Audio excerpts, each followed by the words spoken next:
I knew the moment I saw Deborah standing on my front porch with that clipboard clutched to her chest, like a shield that my Monday evening was about to go sideways. The woman had a talent for showing up right when I was settling in with a cold beer after a long day at the construction site, and today was no exception. "Trevor Patterson," she said, her voice sharp enough to cut glass. "We need to discuss your non-compliance with the new Community Resource Sharing Initiative." I took a slow sip of my beer and leaned against the door frame of my house in Whitmore Heights, a suburban development just outside of Boulder, Colorado. The neighborhood had seemed perfect when I bought the place 2 years ago. Nice views of the Rockies, quiet streets, and plenty of space between houses. What the real estate agent had conveniently failed to mention was that the HOA was run by a group of busybodies with nothing better to do than dream up new ways to make everyone's life miserable. "Resource Sharing Initiative," I repeated. "That's a fancy way of saying something, Deborah." "Want to use plain English?" Her lips pressed into a thin line. Deborah Mitchell was in her mid-50s, with a haircut that screamed. "I want to speak to the manager and a wardrobe that consisted entirely of pastel cardigans and khaki pants." As president of the Whitmore Heights HOA, she treated her position with the gravity of a Supreme Court justice. "The Firewood sharing program," she said, enunciating each word like she was talking to a child. "As outlined in the email sent to all residents 3 weeks ago, any homeowner who stores more than half a cord of firewood on their property is required to contribute 20% to the community resource pool." I actually laughed. I could not help it. "You're telling me that the wood I cut, split, and stacked myself has to be shared with the neighborhood?" "It's about fostering community spirit and ensuring equitable access to resources," Deborah said, her chin lifting. "Several residents have complained that they lack the physical ability or time to procure their own firewood, and it's simply not fair that some homes have abundant supplies while others go without. Then those residents can buy firewood like normal people," I said. "Or better yet, they can ask nicely, and I might help them out. But I'm not handing over 20% of my wood because the HOA decided to play communist dictator." Deborah's face flushed red. "This is a binding community agreement, Trevor. Every homeowner signed the covenant when they purchased their property. The HOA board has the authority to implement programs that benefit the collective good. Show me where in the covenant it says you can confiscate my property," I challenged. She flipped through the papers on her clipboard with quick, angry movements. "Section 12, subsection 4, paragraph 3. The HOA reserves the right to establish community programs and assess fees or material contributions as deemed necessary for neighborhood improvement and resident welfare." "That's about HOA fees and community projects like fixing the playground," I said. "It's not a blank check to steal people's firewood." "It's not stealing," Deborah snapped. "It's a democratically decided initiative. The board voted 4-1 in favor. Who was the one vote against?" "That's confidential board business." I finished my beer and set the empty bottle on the small table beside my door. "Here's what's going to happen, Deborah. You're going to walk back to your car, drive home, and forget about this ridiculous program. My firewood stays where it is. If you refuse to comply, I'll have no choice but to take enforcement action," she warned. "Enforcement action," I said. "What are you going to do? Write me a strongly worded letter?" "I'll report your non-compliance to the proper authorities," Deborah said. "This is theft of community resources." "My wood is theft of community resources," I said slowly. "You realize how insane that sounds, right?" She turned on her heel and marched back to her silver Lexus, which she had parked directly in front of my driveway despite the open curb space. As she drove away, I shook my head and went back inside, figuring that would be the end of it. Deborah liked to make threats, but she rarely followed through with anything more serious than passive-aggressive notes left on people's windshields. I was wrong. 2 days later, I was in my backyard splitting a fresh load of pine logs I had hauled down from the national forest. I had all the proper permits, of course. Every fall, I made the trip up into the mountains, selected and cut dead trees, and brought them back to cure in my yard. It was hard work, but I enjoyed it. There was something satisfying about swinging the maul, feeling it bite into the wood and watching the logs split clean down the middle.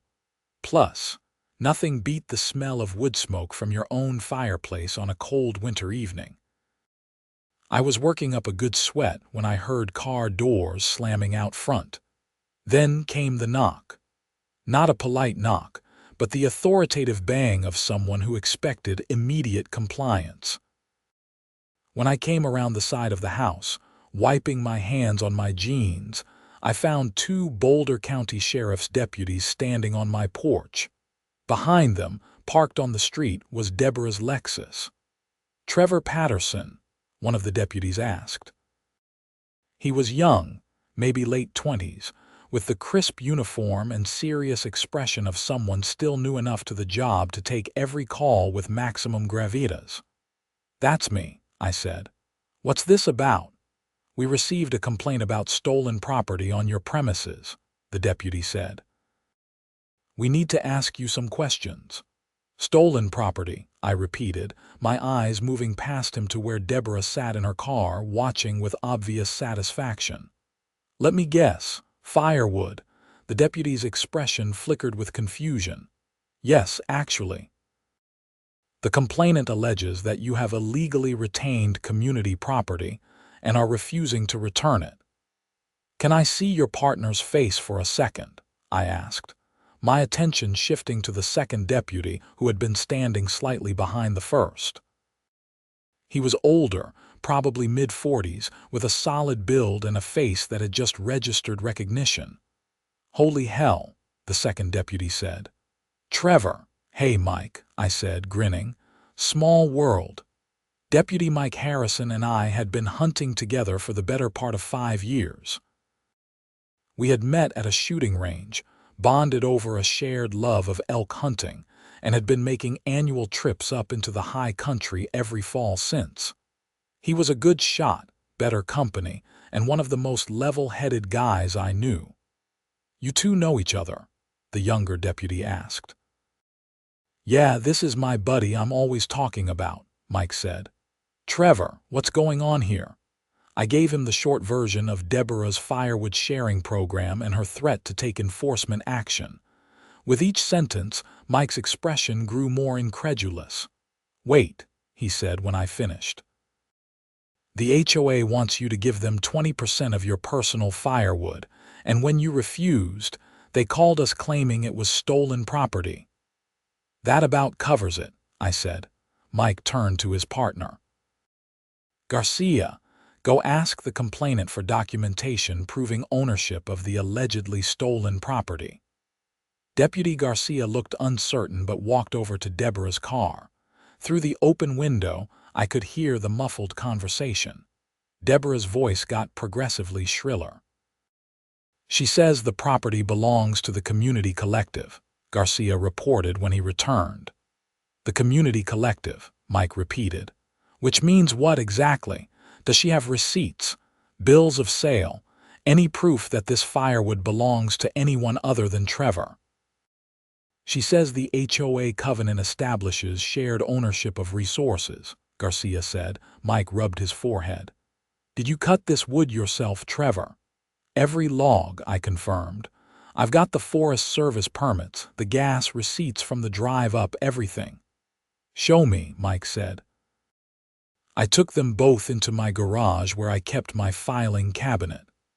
I pulled out the folder with my permits for the current year, showing exactly where I had cut, how much I was authorized to take, and the dates of harvest. I also had the registration for my trailer and the maintenance records for my chainsaw, Not that any of it was required, but I like to keep good records. Garcia looked over the documents and nodded. These are all in order. Of course they are, Mike said. He walked back outside and I followed. Garcia stayed behind, still reviewing the permits like he was trying to find something wrong. Deborah had gotten out of her car and was standing on the sidewalk, arms crossed. "Are you going to do your job, Deputy Harrison, or do I need to call your supervisor?" "Madam, based on the documentation provided by Mr. Patterson, the firewood in question is his personal property, legally obtained," Mike said, his voice dropping into the flat professional tone cops use when they're done being patient. "There's no evidence of theft, and we have no grounds to seize or compel him to surrender his property. The HOA covenant clearly states that community resources must be shared," Deborah insisted. "The HOA covenant doesn't supersede property law," Mike said. "If you have a civil dispute about covenant enforcement, you need to take it up through civil channels. This is not a criminal matter. So you're just going to let him violate the community agreement, madam. He hasn't violated any laws. What he does or doesn't do regarding HOA rules is between him and the HOA. It's not a police matter." Deborah's face went through several interesting shades of red. "I know the sheriff personally. I play tennis with his wife. I can have your badge for this." I saw Mike's jaw tighten, but his voice remained calm. "You're welcome to file a complaint through the proper channels, madam. Deputy Garcia and I need to get back to patrol. We have actual crimes to respond to." Garcia emerged from the garage, handed my permits back to me, and followed Mike to their patrol car. Deborah stood on the sidewalk, practically vibrating with rage as they drove away. "This isn't over, Trevor," she said, whirling on me. "The board will hear about this. There will be consequences." "Looking forward to it," I said, and went back to splitting wood. That night Mike called me. "Hey man, sorry about that. What a waste of time." "Not your fault," I said. "Thanks for setting her straight." "I looked into it more when I got back to the station," Mike said. "That HOA covenant thing she keeps mentioning. It's pretty standard boilerplate language. It's meant to cover things like maintaining common areas and collecting fees for neighborhood projects. There's no way it legally allows them to confiscate personal property." "That's what I figured," I said. "But try telling Deborah that. Watch yourself with her," Mike warned. "I've dealt with her type before. They get fixated on something and they won't let it go. She'll find some way to make your life difficult." He was right, of course. The next morning, I found a citation taped to my mailbox. The HOA was fining me $500 for unsightly storage of materials in violation of aesthetic guidelines. The citation claimed my neatly stacked firewood pile violated Section 8 of the covenant, which addressed outdoor storage. I pulled out my copy of the covenant and read Section 8 carefully. It prohibited leaving trash, construction debris, or junk vehicles visible from the street. There was no mention of firewood. In fact, there was a specific exemption for reasonable amounts of neatly stacked firewood stored in side or rear yards. My woodpile was in my backyard, not visible from the street unless you walked onto my property. I took photos from every angle showing that you could not see the wood from the public sidewalk or street. Then I wrote a response letter, attached the photos, and cited the exact covenant language that exempted my woodpile. I delivered it to the HOA management office the next day. The management office was located in a small strip mall about 3 miles from my house.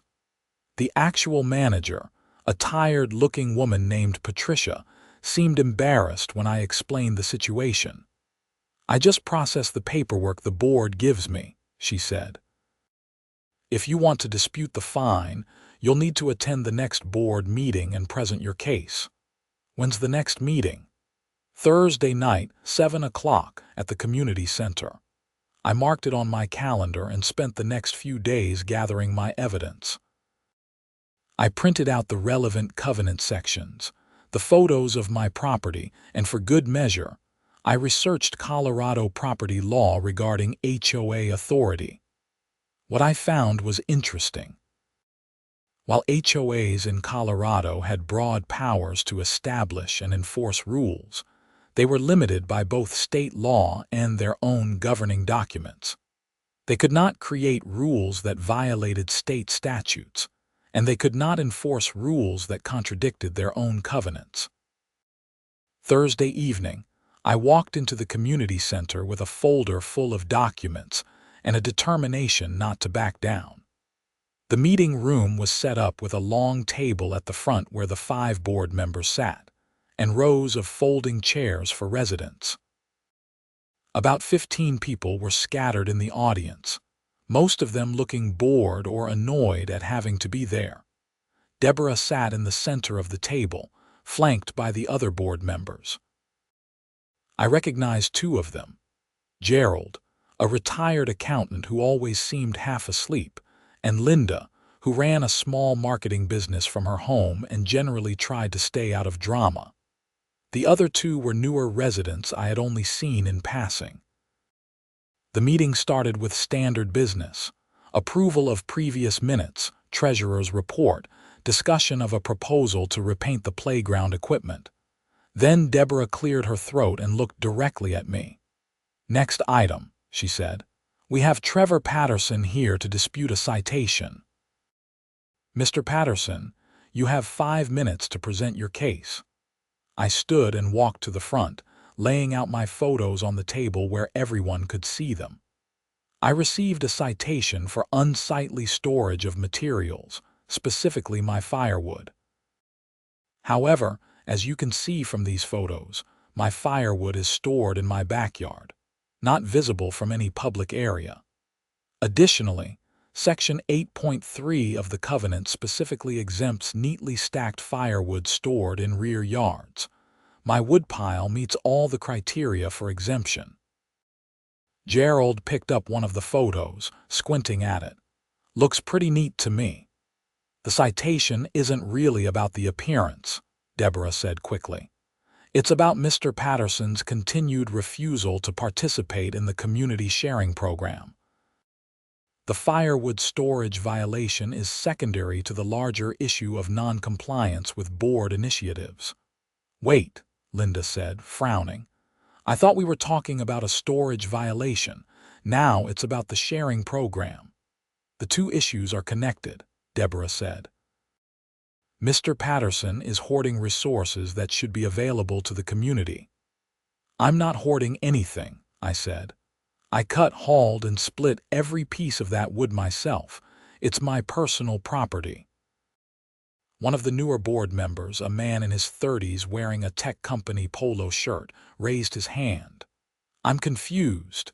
When did we vote on a firewood sharing program? I don't remember that coming up." "It was in the email 3 weeks ago," Deborah said. "An email isn't a vote," Tech Polo said. "We need a formal board vote for new programs, and I definitely didn't vote on anything about firewood." Deborah's expression tightened. "The email outlined the program. No one objected." "Because no one thought you were serious," Linda said. "Deborah, you can't just decide to redistribute people's personal property. That's not how any of this works. Section 12. Subsection 4 clearly gives us the authority to establish community programs," Deborah insisted. "For things like block parties and newsletter subscriptions," Linda said. "Not for confiscating firewood." The meeting devolved into an argument between the board members, with Deborah on one side insisting the sharing program was valid, and the other 4 increasingly vocal that she had overstepped. Finally, Gerald held up his hand for silence. "All in favor of rescinding the citation against Trevor Patterson?" 4 hands went up. Deborah's remained on the table. "Motion carries," Gerald said. "Trevor, you're all set. Sorry for the confusion." I gathered my photos and headed for the door, but Deborah's voice stopped me. "This is a mistake. When winter comes and people are cold, you'll all remember who tried to help. They can buy firewood at the store like everyone else," Linda said, sounding exasperated. "Or they can ask their neighbors politely, like normal humans do." I left the meeting feeling vindicated but also uneasy. Mike's warning echoed in my head. Deborah did not seem like the type to let this go. Over the next 2 weeks, I received 3 more citations. One claimed my lawn was a 1/4 inch too long in violation of landscaping standards. Another said my trash cans were visible from the street during non-collection hours, even though they were in my garage with the door closed. The third cited me for parking my work truck in my driveway instead of my garage, claiming commercial vehicles were prohibited in residential areas. Each citation came with a $500 fine. Each one was demonstrably false. I documented everything with photos, timestamps, and covenant citations.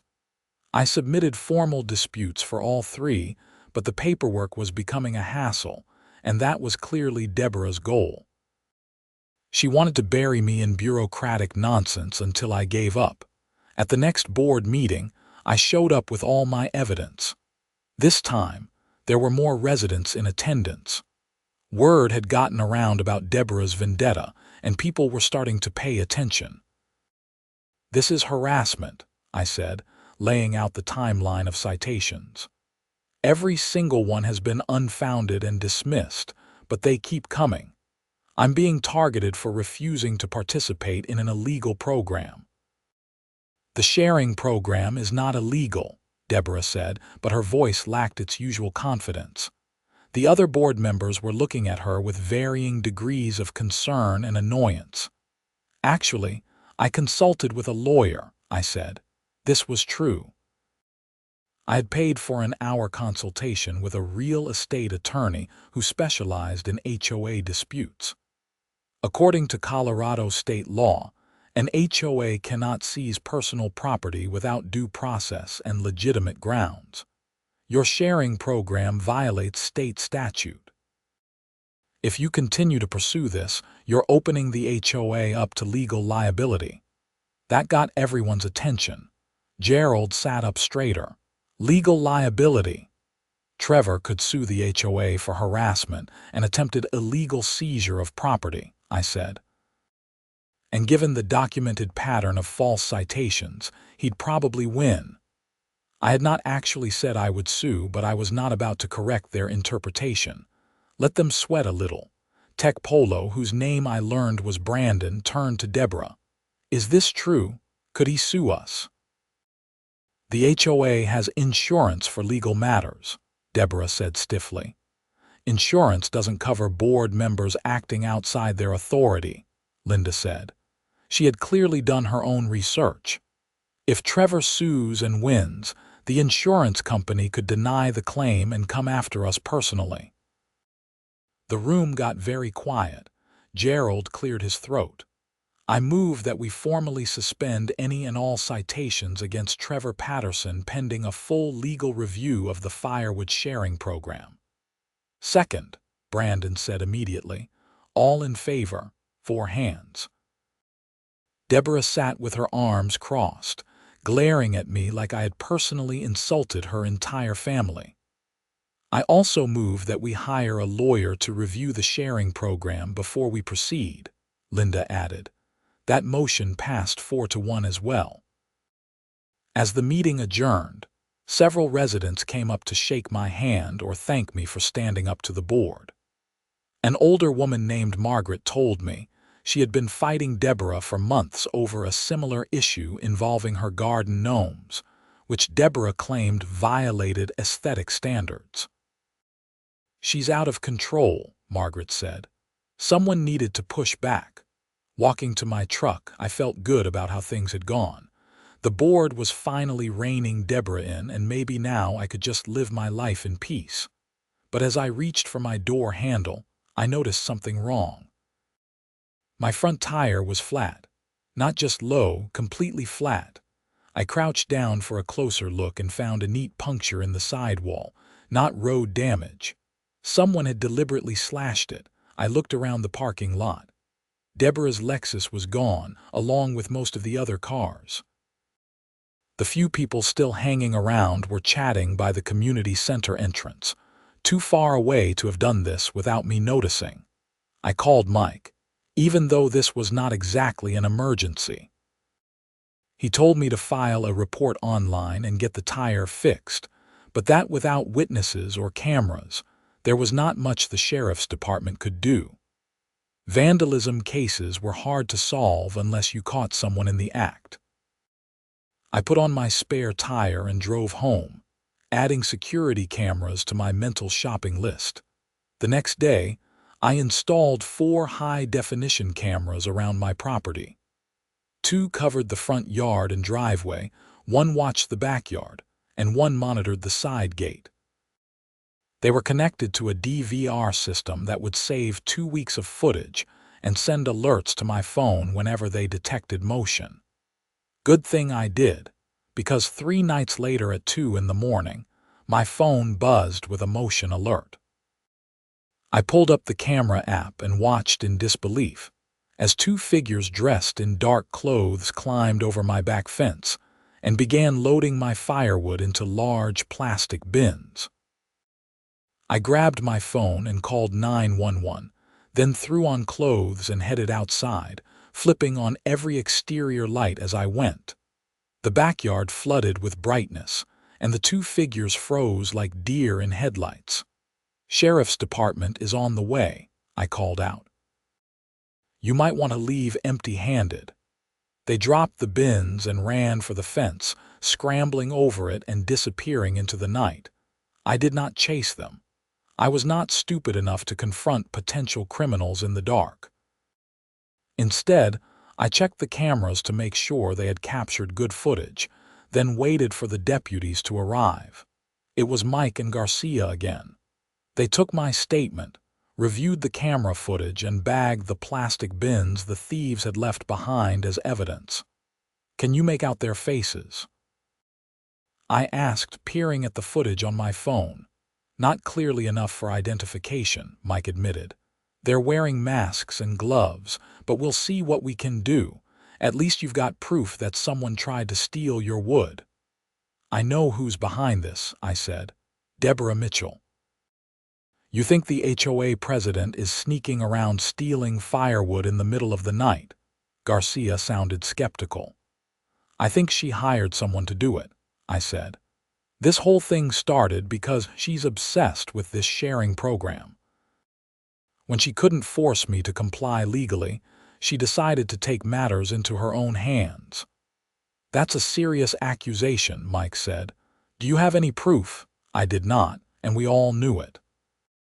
Mike promised to look into it and said he would check if any security cameras in the neighborhood had caught the suspects fleeing, but I was not optimistic. Deborah was too smart to do her own dirty work, and whoever she had hired clearly knew how to avoid identification. The next morning, I emailed the camera footage to the entire HOA board, the management company, and for good measure, posted it in the neighborhood Facebook group with a warning that thieves were targeting homes. The post got a lot of attention, with several other residents reporting similar incidents. Someone had stolen decorative rocks from a front yard. Another person said their patio furniture had disappeared overnight. A third reported that tools had gone missing from their unlocked shed. Either we had a crime wave in Whitmore Heights, or someone was running a one-person vendetta campaign and expanding their targets to cover their tracks. The HOA board called an emergency meeting. This time, attendance was standing room only. People were angry and scared, demanding to know what the board was doing about the thefts. Deborah tried to take control of the meeting, but she was shouted down by residents who wanted answers. Gerald ended up running things, and he was way more effective than I would have expected from someone who usually seemed half asleep. First, Everyone should review their security and consider cameras if they don't have them, Gerald said. Second, we're going to hire private security to patrol the neighborhood at night until the sheriff's department catches whoever is doing this. Third, and I want to be very clear about this, the board is formally suspending all new initiatives until further notice. We're going back to basics, maintaining common areas, collecting fees, and dealing with legitimate violations only. What about the sharing program? Someone called from the audience. There is no sharing program, Linda said firmly. That was never properly voted on or approved. Consider it dead. Deborah stood abruptly, her chair scraping loudly. I've dedicated countless volunteer hours to this board. I've worked to build community and ensure fairness for all residents. The thanks I get is being undermined and disrespected. I resign, effective immediately. She grabbed her purse and stormed out, leaving stunned silence in her wake. After a moment, someone started clapping. Then more people joined in until most of the room was applauding her departure. Well, Gerald said mildly, I suppose we'll need to hold elections for a new president. Linda was voted in as interim president that night, and the meeting ended on a surprisingly positive note. People lingered afterward, talking about starting a neighborhood watch and organizing social events that might actually bring the community together without mandatory sharing of personal property. I thought that would be the end of it. Deborah was gone, the board was under new management, and hopefully the thefts would stop. I should have known better. 2 nights later, I woke to the sound of breaking glass. I grabbed my phone and pulled up the camera feeds. Someone was in my backyard, and this time they were not being subtle. A figure in a dark hoodie was smashing my woodpile with what looked like a sledgehammer, scattering logs everywhere and destroying the neat stacks I had spent hours building. I called 911 again, but I also grabbed my hunting rifle from the safe. I was not going to shoot anyone over firewood, but Colorado has strong property defense laws, and I wanted whoever this was to know I was serious. I went out the back door and racked around into the chamber. The sharp, metallic sound carried clearly in the quiet night. The figure spun around. Even with the hood up, I could see it was a man, taller and broader than the thieves from the previous attempt. Sheriff's department is on the way, I said, keeping the rifle pointed at the ground but ready. You can leave now, or you can explain to the deputies why you're destroying my property. He stood there for a moment, breathing hard, the sledgehammer gripped in both hands. Then he threw the hammer at my feet and ran, vaulting over the fence with surprising agility. I picked up the sledgehammer, careful to handle it by the very end in case there were fingerprints, and waited for the cops. Mike showed up with a different partner this time, a female deputy named Chen. This is getting ridiculous, Mike said, surveying the damage. My neat woodpile was scattered across the yard, several logs split into unusable pieces. The camera got him, I said, showing them the footage. Better angle this time. We watched the recording together. The perpetrator had approached from the back, scaling the fence and gone straight for the woodpile. When he turned at the sound of me racking the rifle, his hood fell back slightly, giving us a clear shot of his face. I know him, Chen said, leaning closer to my phone. That's Derek Foster. We've arrested him twice for petty theft and vandalism for hire. Vandalism for hire, I repeated. Yeah, he's basically a low-level criminal who does odd jobs for people who don't want to get their hands dirty, Mike explained. Spray painting ex-girlfriends' cars, slashing tires of business rivals, that kind of thing. If we can find him and flip him, he'll probably give up whoever hired him. They took the sledgehammer as evidence and put out a warrant for Derek's arrest. I spent the next morning restacking my wood and reinforcing my fence. Several neighbors came by to help, which was both unexpected and appreciated. Margaret brought coffee and cookies. A younger couple from down the street helped me set the heaviest logs. Even Tech Polo Brandon showed up with his teenage son, and together we got the pile rebuilt in a few hours. "This is what community actually looks like," Brandon said, wiping sweat from his forehead. "Neighbors helping neighbors because they want to, not because some rule says they have to." I could not argue with that. Derek Foster was arrested 3 days later trying to pawn stolen tools at a shop that the sheriff's department had flagged for dealing in hot goods. When confronted with the video evidence and the sledgehammer with his prints on it, he folded almost immediately. He admitted to being hired to steal my firewood and, when that failed, to destroy it. And he gave up his employer without hesitation. It was not Deborah. It was Gerald. That revelation stunned everyone, myself included. Gerald, the quiet, retired accountant who seemed barely awake most of the time, had been the one orchestrating the attacks on my property. When Mike told me, I could not believe it. "Gerald, are you sure?" Derek gave a detailed statement, Mike said.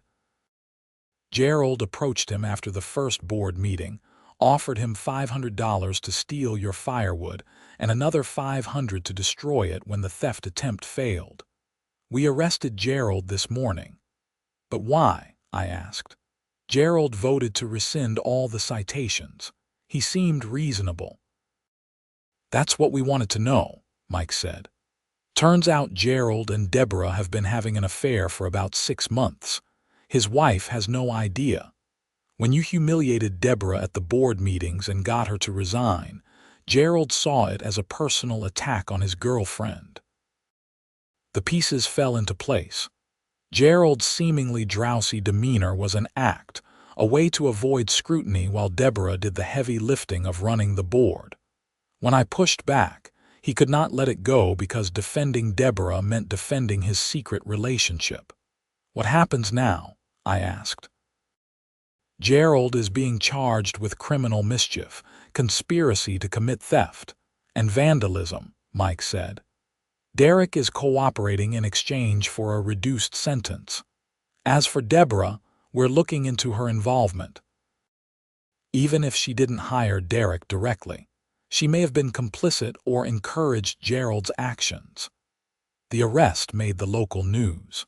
A retired accountant hiring a criminal to destroy a neighbor's firewood over an HOA dispute was apparently weird enough to warrant coverage.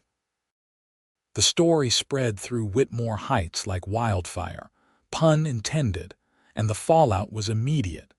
Gerald's wife filed for divorce.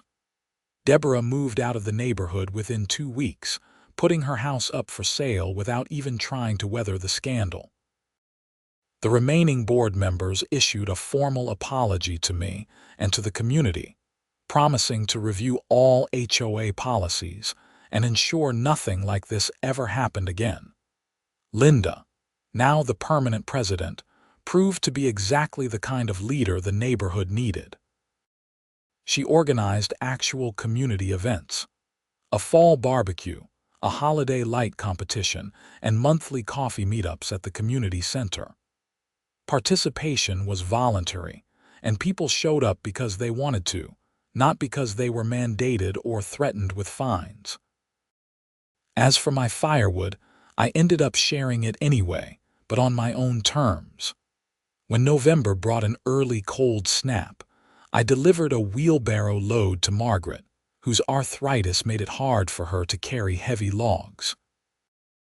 I dropped off another load to a single mom who had just moved in and was struggling to afford heating costs. And when Brandon mentioned that his fireplace was more decorative than functional, and he had no idea where to get wood, I gave him a starter supply and showed him how to properly maintain a fire.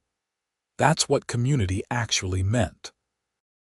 Not forced redistribution of resources by power-hungry board members, but neighbors helping neighbors because it was the right thing to do. The legal process took months to resolve. Gerald pleaded guilty to all charges, and received 2 years of probation, community service, and restitution payments to cover my damaged property and legal fees. Derek got 6 months in county jail as part of his plea deal. The district attorney looked into charging Deborah as an accessory, but they could not find enough evidence to prove she knew about Gerald's plans, even though everyone suspected she had at least encouraged him. During the trial, more details came out about the affair and Gerald's state of mind.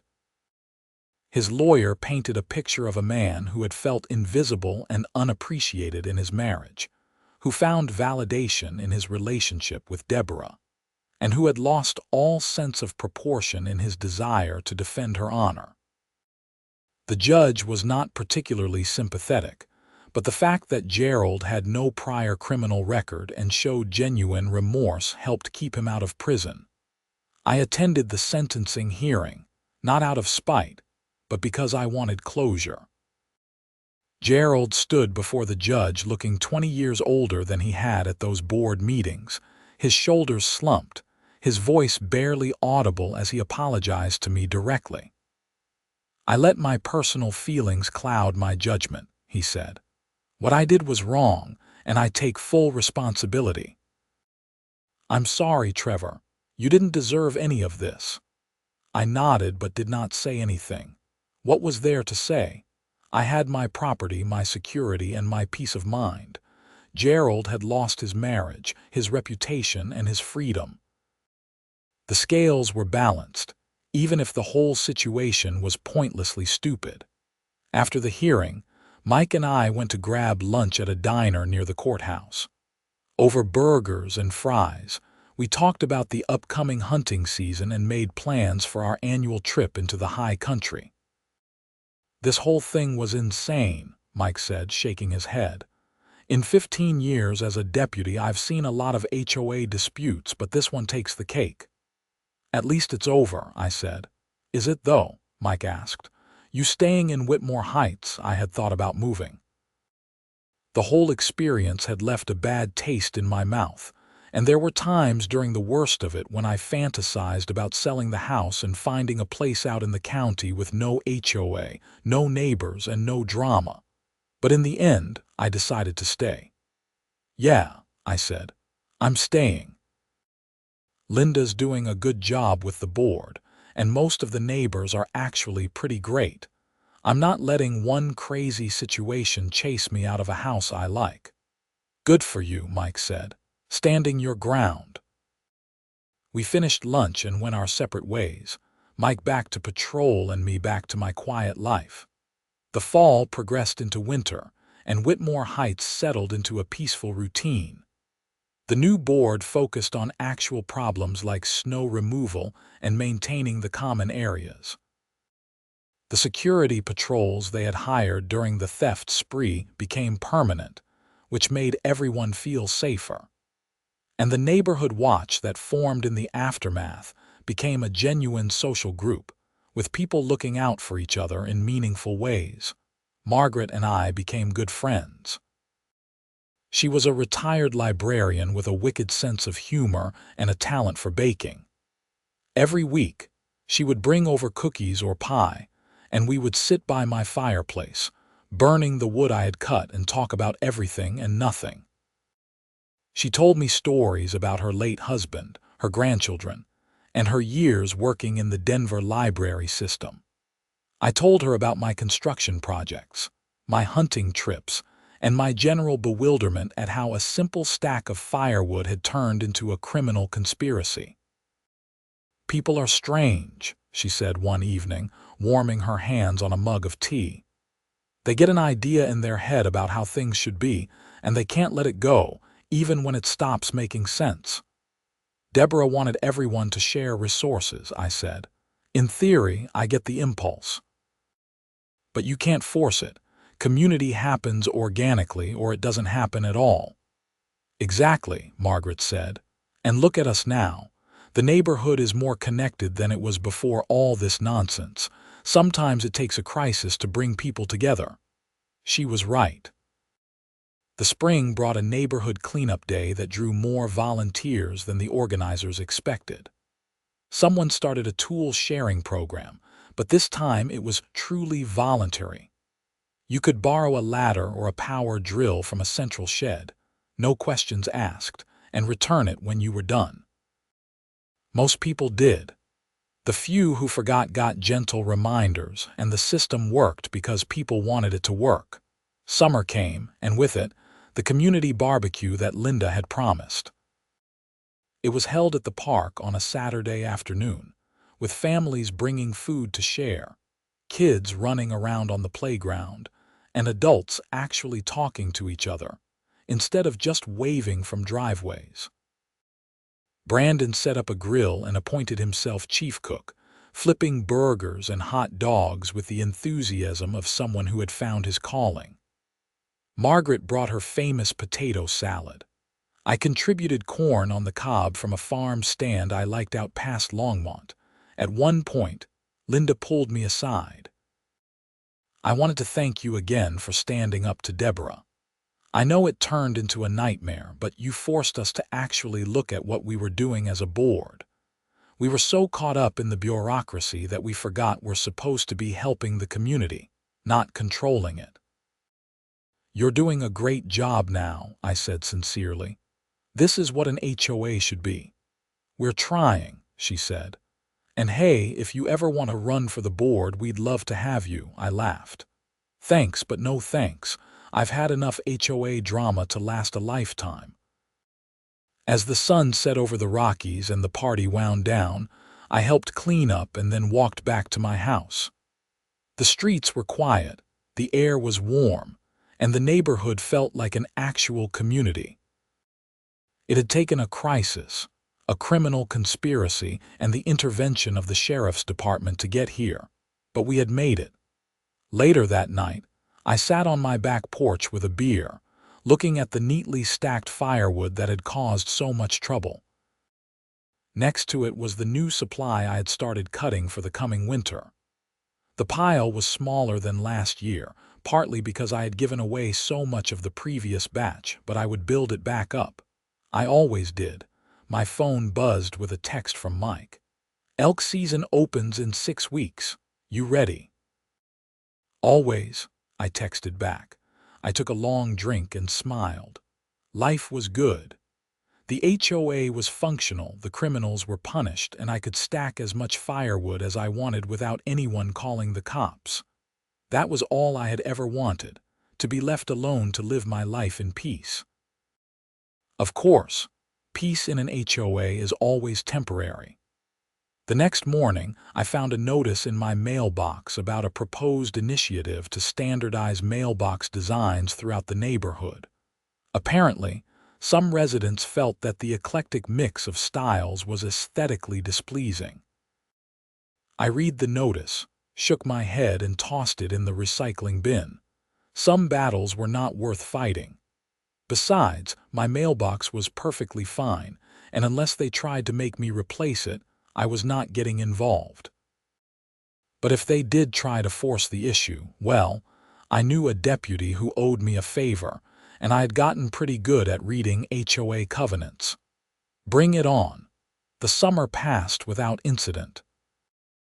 The mailbox standardization proposal died in committee after Linda pointed out that forcing everyone to buy new mailboxes would cost thousands of dollars and serve no practical purpose. A small victory for common sense. In September, Mike and I finally made our hunting trip up into the mountains near Silverton. We spent 5 days hiking through aspen groves and rocky meadows, glassing for elk, and enjoying the kind of peace you can only find away from civilization. We each got our elk on the 4th day, clean shots that dropped the animals quickly and humanely. We spent hours processing the meat, packing it out, and feeling the deep satisfaction that comes from providing food through your own skill and effort. On the drive back to Boulder, Mike asked about the neighborhood. "It's good," I said. "Quiet, normal. Everything an HOA should be and usually is not." "Think you'll ever forget about the firewood thing?" he asked. "Probably not," I admitted, "but I don't dwell on it." It happened, it's over, and life goes on. Good attitude, Mike said. Dwelling on past crap just makes you bitter. Exactly. When I got home, I spent the next few days processing the elk meat, packing it into the freezer, and feeling grateful for a successful hunt and a drama-free neighborhood. Margaret came over to inspect my haul and left with several pounds of elk steak, which she promised to turn into a stew for the next neighborhood potluck. October brought the first snow, a light dusting that reminded everyone winter was coming. I started burning through my firewood, enjoying the crackle and warmth of a real fire while watching football on Sunday afternoons. Life had found its rhythm again. Then, on a random Tuesday evening, my doorbell rang. I opened it to find a man in his 30s, well dressed in a suit, holding a briefcase. "Trevor Patterson?" he asked. "That's me," I said cautiously. "My name is James Kirkwood. I'm an attorney representing Deborah Mitchell. I'd like to discuss a settlement regarding defamation claims arising from your statements during the HOA dispute." I stared at him. "You have got to be kidding me." "I assure you, Mr. Patterson, this is quite serious.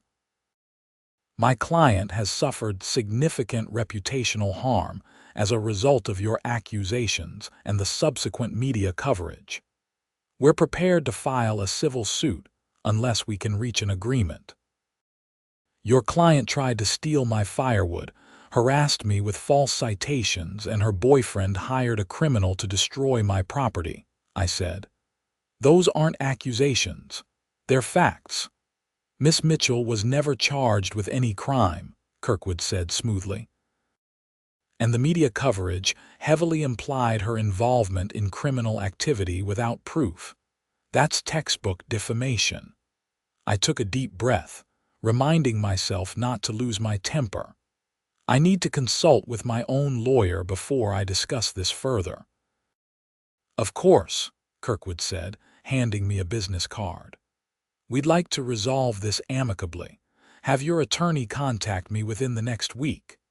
He walked back to his car, and I closed the door, already pulling up my phone to call the real estate attorney I had consulted before. This was going to cost me more money, more stress, and more time, all because Deborah apparently could not let anything go. The next day, I met with my attorney, a sharp woman named Rachel Torres, who had been practicing real estate and HOA law for 20 years. I explained the situation, showed her the letter Kirkwood had followed up with via email, and waited for her assessment. "This is a nuisance suit," Rachel said after reading through everything. "Deborah has no case. Truth is an absolute defense to defamation, and everything you said was either demonstrably true or protected opinion. But she's betting that you'll settle rather than go through the time and expense of litigation." "What do you recommend?" I asked. "We respond firmly, lay out the facts, and make it clear that we're prepared to defend this aggressively," Rachel said. "We'll also point out that Colorado has strong anti-SLAPP statutes that allow you to recover attorney fees if we prove this suit is frivolous. That usually scares off lawyers who are just trying to bully a settlement out of someone." "Do it," I said. Rachel drafted a response that was professional but unmistakably hostile. She detailed the entire timeline of events, cited the criminal convictions, and noted that every statement I had made was either factual or protected speech. She also invoked the anti-SLAPP statute and made it clear that we would seek full attorney fees if the suit proceeded. Kirkwood backed down within a week. He sent a terse email saying that his client had decided not to pursue the matter further. Rachel and I celebrated with coffee, and I paid her bill grateful that it had not turned into a protracted legal battle. "Deborah's probably out of money," Rachel said. "The affair scandal, the move, and now paying a lawyer to file a suit she had no chance of winning. She's lashing out because she's desperate." "I almost feel sorry for her," I said. "Almost."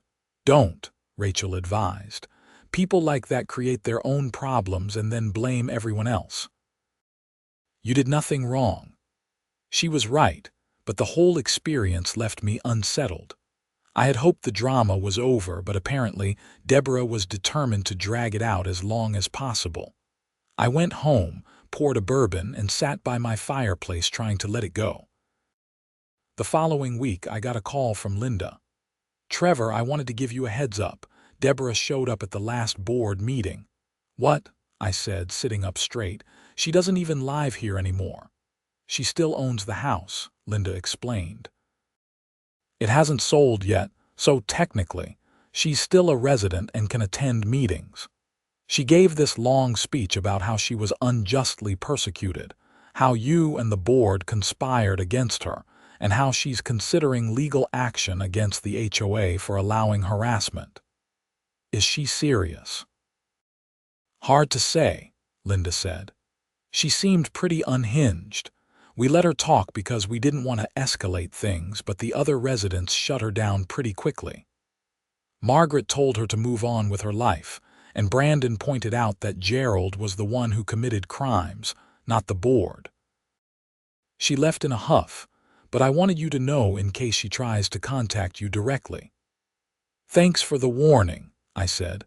I did not hear from Deborah, but I did start seeing her car parked on the street near my house at odd hours. Not directly in front, but close enough that it felt like surveillance.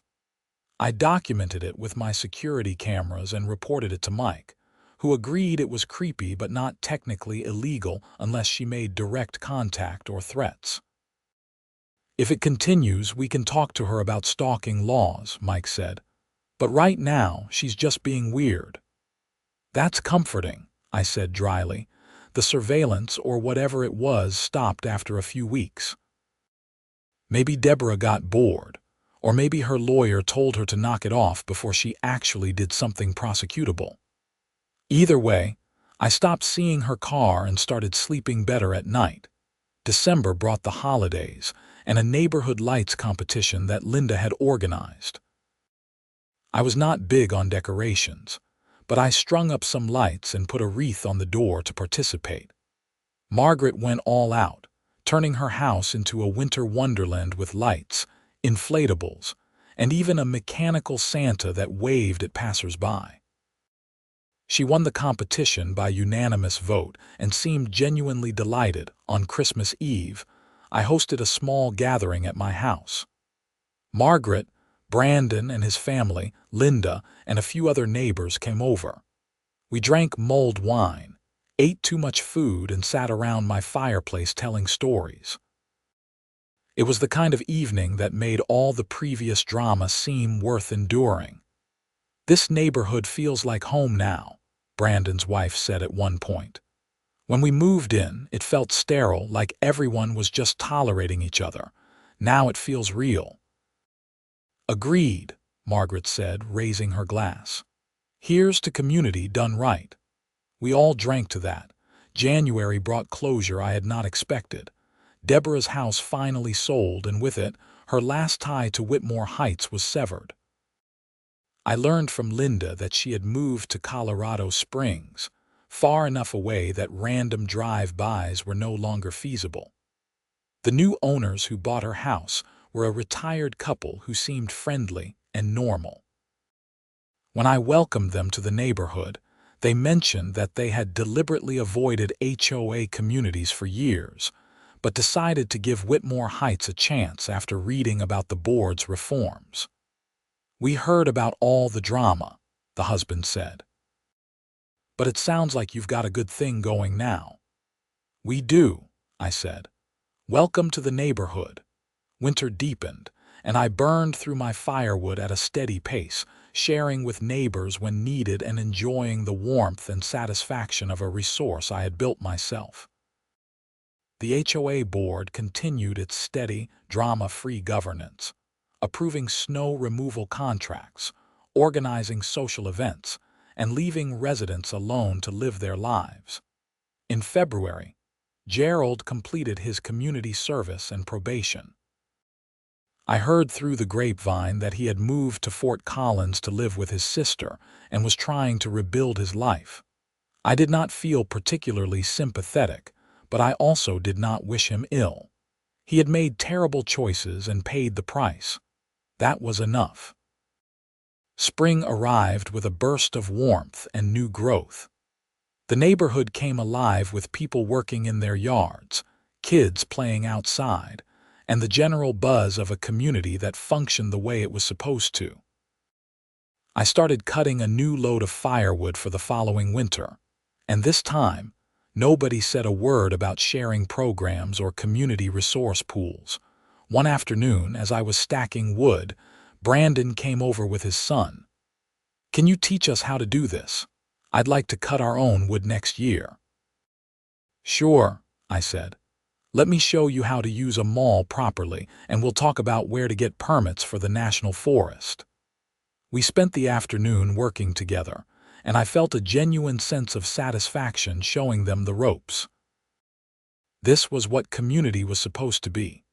People learning from each other, helping each other, and building something together without coercion or mandates.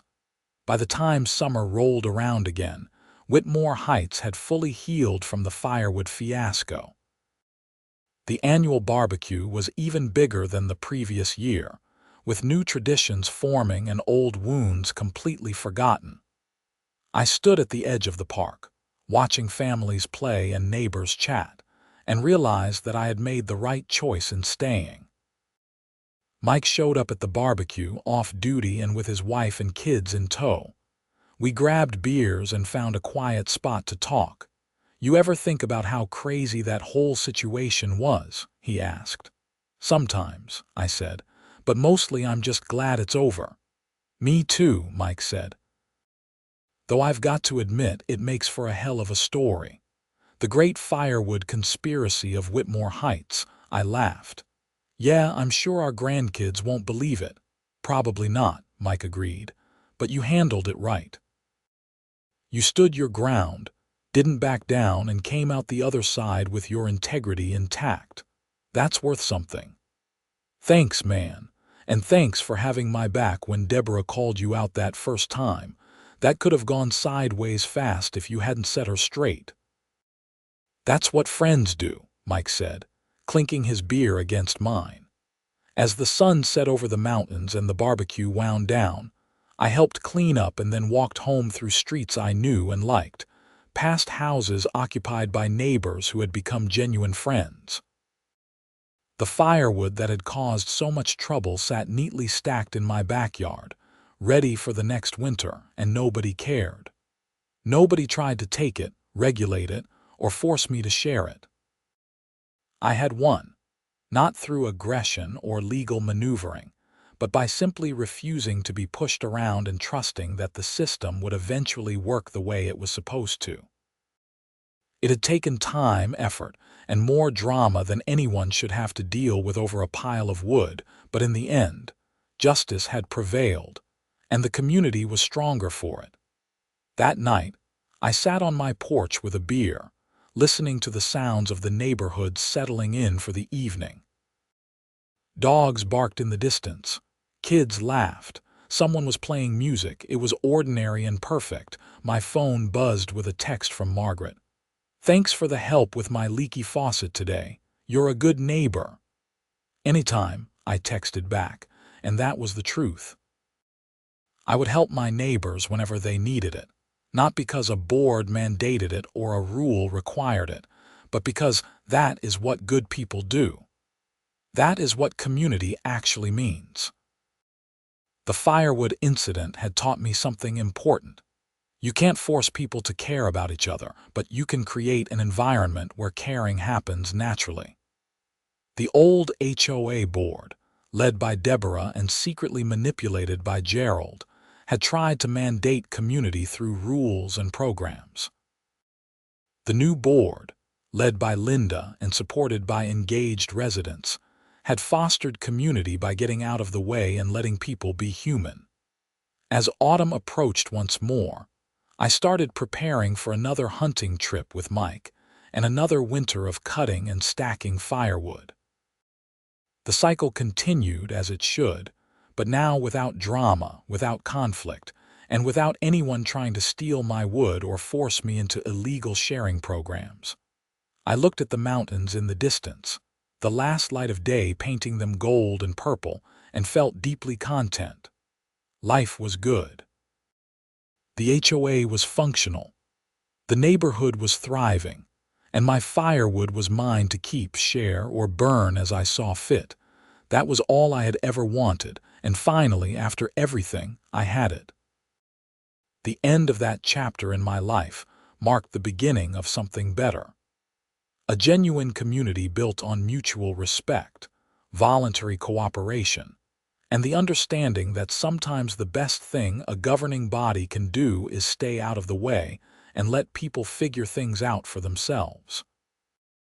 And if Deborah ever decided to come back and try again, well, I had security cameras, a good lawyer, and a hunting buddy in the sheriff's department. But I did not think she would. Some people eventually learn that you can't control everything, and the ones who don't usually end up bitter and alone. I was neither, and I intended to keep it that way.